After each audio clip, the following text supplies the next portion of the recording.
well be an opinion. As people may agree on what are the facts. After that, they may say, and what these facts mean is such and such and so and so. That can be a matter of opinion. And these can be different opinions. People may look at the same facts and get different ideas. So, in fact, when you have a discussion with people, there are at least three possibilities. It may be that the person that you're having this discussion with has got his facts wrong, and that's really all you have to discuss for now. He's saying such and such is true, and you're saying, but it's not, and this is a matter of a fact. He may be saying you can eat this and you'll prosper, and you're saying, oh, you eat this and you'll die. This is a thing that can be decided. This is a fact, not an opinion. You can test this. Let him eat it, I guess, but that's one thing that can go wrong in a discussion. They just may have the facts wrong. Or it may be that people agree on the facts. You and the person you're talking to may have no dispute about certain things that are true. They are matters of fact. You can just put them in front of you and see them. This and this and this is the case. But you have different opinions about, well, now what do these things mean? What comes next? And that's more a technical matter to say, well, exactly how did you use this fact to arrive at this conclusion? And that's where you're discussing some technical matters of reasoning ability. Or it just may be that your discussion on some logical technicality gets nowhere, and the person is left to his opinion, you are left to your opinion, and you have different opinions. And maybe that's the time to stop for the day and talk about something else. But the key point here is that opinions are not wrong. That's maybe an unfortunate word to say. This man has a wrong opinion. A person may have a different opinion, and there may be many kinds of them. Opinions are things that happen to you. They are matters of belief. They happen to you without you putting them that way. Your mind has done things, and this is your opinion. You can't decide to change it. You may change it, but you can't decide, I'm going to change it. You have no right to say to an individual, I don't like your opinion, I insist you have my opinion. Because a human being can't say, all right, my opinion is now the same as yours. He can't make that happen. It may happen. He thinks about things, and now he believes this, but he cannot just take hold of the thing that he thinks is true and say, now it's not true, now this thing is true because I want it to be. He will come to believe that and accept that after these things have gone around in his mind and it happens to him. He can't force himself to believe things. He may want to believe something, but it has to finally happen to him when his mind is finished with it. The brother had asked me if I would talk about some matters from, well, this is a copy of a little booklet that I wrote about 10 years ago. Some things change in 10 years. And I look at this and I remember why I wrote some of these things, because I had been in certain discussions, and so I wrote about them. And a person might look at that and say, well, it's 10 years ago, and some of these things are not key issues anymore. But it's a funny thing that issues change and questions change, but this is a kind of a cycle.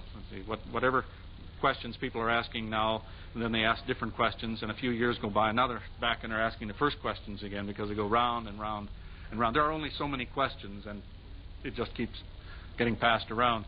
I used to challenge people sometimes to say that I could probably list 35 questions on a piece of paper and then say, now ask me one, and I bet I have it here on the paper, because you hear the same ones wherever you go. And in a few years it will be maybe a different 35, but altogether there's maybe 100 questions. So it's still relevant to talk about some of these things, and maybe these are still problems that are around. The first suggestion I think I was making when I put this together was to say that if you're talking to someone who uses proof texts all the time, he's always saying, well, it says this in the Bible and it says that in the Bible, is that as maybe the first thing to keep in mind is that when you ask a question and somebody gives you back an answer to some difficulty, maybe you've suggested, say, how can this be so, or why do you believe that, or where did you get this information? Keep track of the answer. Because it may be that he's given an answer and it makes a certain kind of sense. You might well accomplish something if you stop at that point. Say, okay, that is his answer to this question. Now, talk about something else. But don't forget what he answered you in this other in this first place. Because as you start asking some other question, he may finally have to get to a point where he gives you an answer, and that's his answer to that question, but now you remind him, well, when I asked you this, you said this other thing. And these two answers can't be together. You can't have them both. They both are answers, but they can't both be true because they will be very different things. So my suggestion was that you don't have to find some one thing and you're going to win this thing. Find something and ask a question and finally get an answer, and now ask another thing. And I promise you that before long you will have received some answer that's in contradiction to some other answer. This must be the case because of this question, and this must be the case here, but you can't have both of these things. Some very funny things happen in that regard. We'll maybe talk about that if we get time later. A second point is that to be careful of what do people give you by way of an answer. If you ask them for proof of something, give me the authority for that thing that you claim. Why do you believe that such and such is the case? And listen carefully, for what usually is given as an answer is not an answer to your question. It is an explanation of how the thing works. That is, it will tell you more about what it is they believe, not a response to your question. The usual example might be, how do you know that Jesus died for your sins?